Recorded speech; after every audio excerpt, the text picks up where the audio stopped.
దొండకాయ టమాటా కర్రీ ఎలా తయారు చేయాలో చూద్దాం. ముందుగా దొండకాయలన్నీ కడిగేసుకొని కట్ చేసుకొని పెట్టుకోవాలండి. తర్వాతకి ఇప్పుడు స్టవ్ ఆన్ చేసేసుకొని గిన్నె పెట్టేసుకొని ఆయిల్ వేసేసుకొని ఆవాలు జీలకర్ర ఆనియన్స్ వేసేసుకొని అవి కొంచెం వేగాక అందులో దొండకాయలు వేసేయాలి. దొండకాయలు కూడా వేగాకనే అల్లం వెల్లుల్లి పేస్ట్ పసుపు వేయాలని ముందే వేయొద్దు. ఎందుకంటే దొండకాయలు వేగడానికి చాలా టైం పడతాయి కాబట్టి దొండకాయలు కూడా వేగేసినాక అల్లం వెల్లుల్లి పేస్ట్ వేసేసి పసుపు వేసేసినాక టమాటాలు వేసేయాలి. ఒక 5 మినిట్స్లోనే టమాటాలు ఉడికిపోతాయి.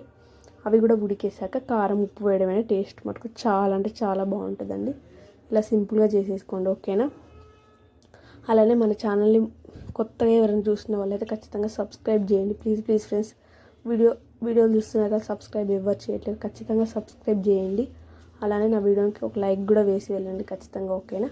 కొన్ని వాటర్ వేసేసుకొని దగ్గర పడేంత వరకు ఉడకబెట్టుకుంటే సరిపోయిద్ది, ఓకేనా? నా ఛానల్ సబ్స్క్రైబ్ చేయండి, లైక్ చేయండి. Bye friends.